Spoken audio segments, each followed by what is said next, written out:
ചങ്ങായിമാർ ഇന്നലെ മീഡിയ വണ്ണില് നമ്മൾ നിഷാദ് റാവുത്തർ ഉണ്ടല്ല, സതീശൻ എന്ന പേരുള്ള ഒരു ചാണക സംഖ്യ ഉണ്ടല്ല, കണ്ടവഴി നാണകെടുത്തി കണ്ടവഴി ഓടിച്ച്. സംഖ്യക്ക് എവിടുന്നാണാവോ ഇതുപോലുള്ള കുറെ ചാണക സംഖ്യകളാ ചർച്ചക്ക് കിട്ടുന്നത്?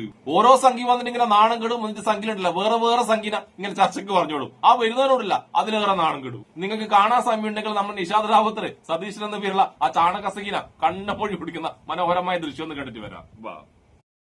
ബിജെപി സർക്കാരിന്റെ കാലത്ത് തുടർച്ചയായി സംഭവിച്ചുകൊണ്ടിരിക്കുന്ന ചോദ്യപേപ്പർ ചോർച്ചാ പ്രശ്നത്തിൽ ഉത്തരവാദി ഉണ്ടാകണമെന്നും ധർമ്മേന്ദ്ര പ്രധാൻ എന്ന വിദ്യാഭ്യാസ മന്ത്രി രാജിവെച്ചൊഴിയണമെന്നും ആവശ്യപ്പെട്ടുകൊണ്ട് യുവാക്കൾ നടത്തുന്ന സമരം പുരോഗമിക്കുകയാണ്.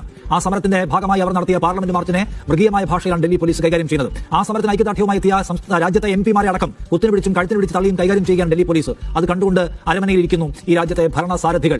യുവാക്കളുടെ ഈ സമരത്തിന് പലതരത്തിലുള്ള സവിശേഷതകളുണ്ട്. രാജ്യത്തിന്റെ വിവിധ ഭാഗങ്ങളിൽ നിന്നുള്ള ആളുകൾ ഈ സമരത്തിന് പിന്തുണയുമായി നേരിട്ട് അവിടെ എത്തുന്നു. നാം ഇതുവരെ കാണാത്ത അപ്രതീക്ഷിതമായ സാന്നിധ്യങ്ങൾ ഈ സമരത്തിന്റെ ഭാഗമായുണ്ട്. സിനിമാ താരങ്ങൾ അല്ലെങ്കിൽ സീരിയൽ താരങ്ങൾ, സോഷ്യൽ മീഡിയ സെലിബ്രിറ്റീസ് ഒക്കെ സമരത്തിന്റെ ഭാഗമായി വരുന്നു. ഇതുവരെ രാഷ്ട്രീയം തുറന്നു പറയാതിരുന്ന വലിയ വിഭാഗം മനുഷ്യർ, സിനിമക്കാരടക്കമുള്ള ആളുകൾ ഈ സർക്കാരിന്റെ അന്യായത്തിനും അതിക്രയിക്കുന്നതിനായിട്ടുള്ള പരസ്യമായ നിലപാട് പ്രഖ്യാപിക്കുന്നു. അപ്രതീക്ഷിതമായി ഇന്ന് രാഹുൽ ഗാന്ധിയുടെ നേതൃത്വത്തിൽ കോൺഗ്രസ് നേതൃത്വം ഒന്നാകെ ഈ സമരത്തിൽ വന്ന് പങ്കാളിയാവുകയും ആ സമരക്കാരെ പോലീസ് തനത് ഭാഷയിൽ കൈകാര്യം ചെയ്യുന്നതും കണ്ടു.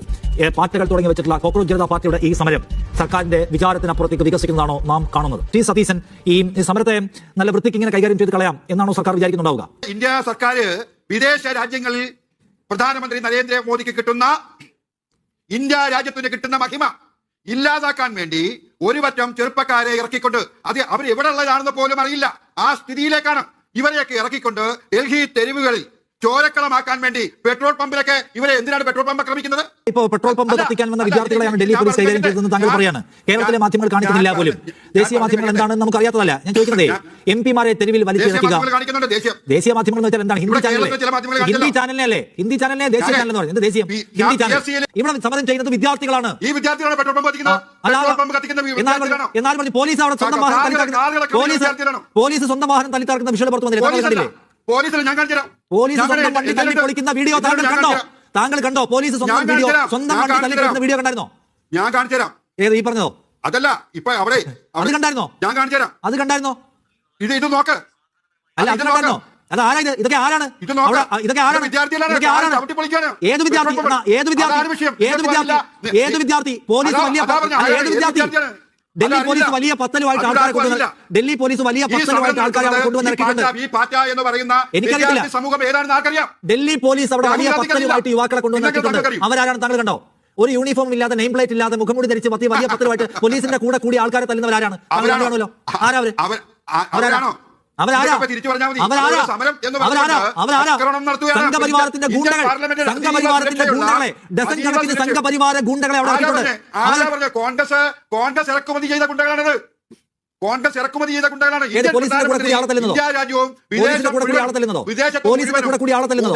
പോലീസിന്റെ കൂടെ കൂടി മുഖംമൂടി ധരിച്ച വിദ്യാർത്ഥികളെ തല്ലുന്നത് ആരാണ്? പോലീസിന്റെ കൂടെ അവരുള്ളത്. പോലീസിന്റെ ഷീൽഡിനകത്ത് നിന്നുകൊണ്ട് പോലീസിന്റെ കൂടെ കൂടി പോലീസ് ഓഫീസേഴ്സിനൊപ്പം സഞ്ചരിച്ച് വിദ്യാർത്ഥികളെ തല്ലുന്ന സംഘം ഏതാണ്? സംഘപരിവാർ ഗുണ്ടകളല്ലേ? ഞാൻ ചോദിക്കട്ടെ സതീശൻ, എന്റെ ചോദ്യം ഇതായിരുന്നു. എന്റെ ചോദ്യം ഇതാണ്, നിങ്ങളിപ്പോൾ രണ്ടാമത് പരീക്ഷ നടത്തിയല്ലോ. രണ്ടാമത് പരീക്ഷ നടത്തി 2 ലക്ഷത്തിലധികം വിദ്യാർത്ഥികൾ രജിസ്റ്റർ ചെയ്ത പരീക്ഷ എഴുതാൻ വന്നില്ല. നിങ്ങളുടെ ഈ പരീക്ഷാ നടത്തിലെ വിശ്വാസത്തിന്റെ മേന്മകൊണ്ടാണ്. കഴിഞ്ഞ തവണ പരീക്ഷ എഴുതിയത് 96% ആൾക്കാരായിരുന്നെങ്കിൽ ഇന്നിപ്പോൾ 87% ആൾക്കാരാണ് പരീക്ഷ എഴുതിയത്. വ്യത്യാസം നോക്കണം. രജിസ്റ്റർ ചെയ്ത് 2 ലക്ഷം കുട്ടികളുടെ പരീക്ഷ എഴുതാൻ വന്നില്ല. മോദിയുടെ നേതൃത്വത്തിൽ നടന്ന ഈ പരീക്ഷയുടെ വിശ്വാസം തൊലഞ്ഞു പോയതുകൊണ്ടാണ് അവർ വരാത്തത്. അത് നിങ്ങൾ കാണാത്തതാണ്. പിന്നെ വേറെ പെട്രോൾ പമ്പ് കത്തിച്ചോ? ഇവിടെ ഇടുക്കി എം പി ഡീൻ കുര്യാക്കോസ് ഈ രാജ്യത്തെ എത്ര ലക്ഷം ആൾക്കാർ റെപ്രസെന്റ് ചെയ്ത ആളാണ്? അയാളെ തെരുവിലിട്ട് വലിക്കാൻ ഡൽഹി പോലീസിന് പെർമിഷൻ കൊടുത്താലാണ്. അയാൾ പെട്രോൾ പമ്പ് കത്തിക്കാൻ പോയോ? അയാൾ ആരെങ്കിലും ആക്രമിക്കാൻ പോയോ? തടഞ്ഞു വെക്കാൻ ആൾക്കാർ പോലീസ് പൂണ്ട് വിളയാടുകയാണ്. ആരെ? മോദി അല്ലാത്തത് ആരെയും. ബിജെപിയുടെ കൊടി പിടിക്കാത്ത സകലരെയും തള്ളിക്കോളൂ എന്ന ചിത്രത്തിലാണ് അത് പ്രവർത്തിക്കുന്നത്. വെറി പിടിച്ച സംഘത്തെ പോലെ. ഇന്ത്യയുടെ മുൻ ഉപപ്രധാനമന്ത്രി എൽ കെ അദ്വാനി അറസ്റ്റ് ചെയ്ത എന്തിനായിരുന്നു ഈ നാട് വിഭജിക്കാനുള്ള കുട്ടികളാക്കാനുള്ള പരിപാടി സമരം ചെയ്ത സമയത്ത് ഡൽഹി അത് തന്നെ. അപ്പൊ ബിജെപിയുടെ മുന്നണിയോ സമരം നടത്തിയാൽ കുട്ടിച്ചോറാക്കാൻ. ഇത് കുട്ടിച്ചോറാക്കാനല്ല.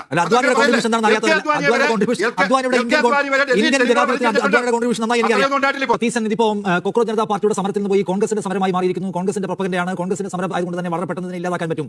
രാഹുൽ ഗാന്ധി എന്നാലും ചീത്ത പറഞ്ഞാൽ മതി എന്ന കോൺഫിഡൻസിലേക്ക് എത്തിയോ നിങ്ങൾ എല്ലാവരും? ഇത് തന്നെയാണ് ഞങ്ങൾ സൂചിപ്പിച്ചത്. നമ്മുടെ ഇന്ത്യയെ അയൽ രാജ്യങ്ങളുടെ മുമ്പിൽ ചെറുതാക്കി കാണിക്കുക.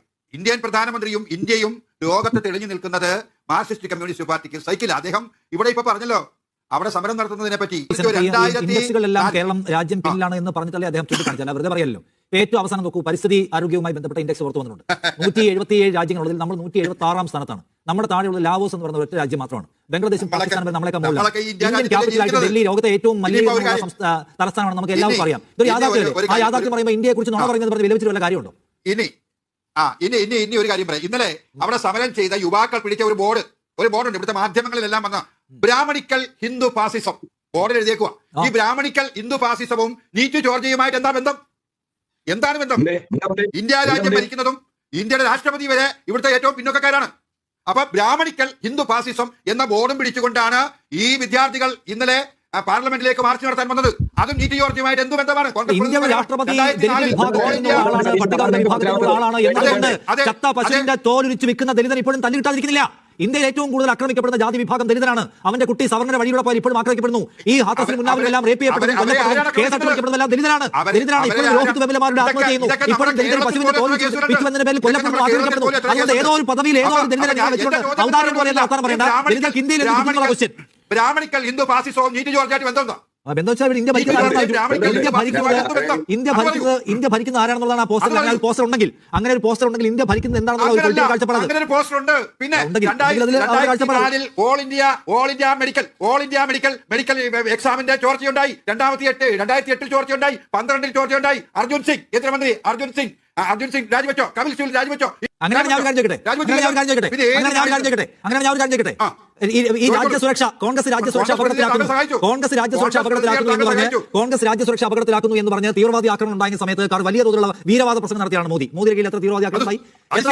ട്രെയിൻ ടിക്കറ്റ് നിങ്ങളുടെ കാലത്ത് ഉറിയിലുണ്ടായിട്ടുണ്ട്, പത്താൻകോട്ടിലുണ്ടായിട്ടുണ്ട്, പഹൽഗാമിലുണ്ടായിട്ടുണ്ട്. എവിടെയെല്ലാം തീവ്രവാദികൾ വന്ന് സൈനികരെ കൊല്ലുന്ന സംഭവം ഉണ്ടായി.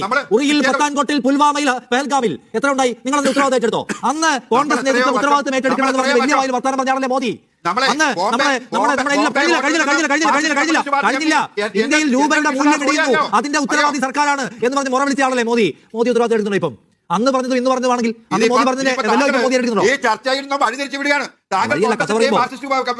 പഴയ കഥ എടുത്തിട്ടാണ് ഇപ്പോഴത്തെ കാര്യം അടിപ്പിക്കാൻ ശ്രമിക്കുന്നത്. ഒരുപാട് കഥയുണ്ട്.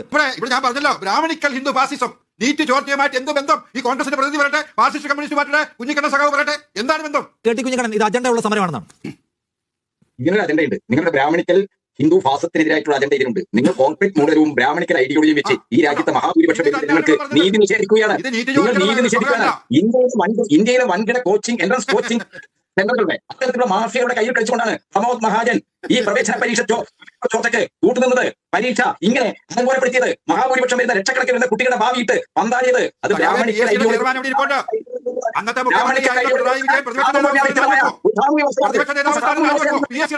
നിങ്ങൾ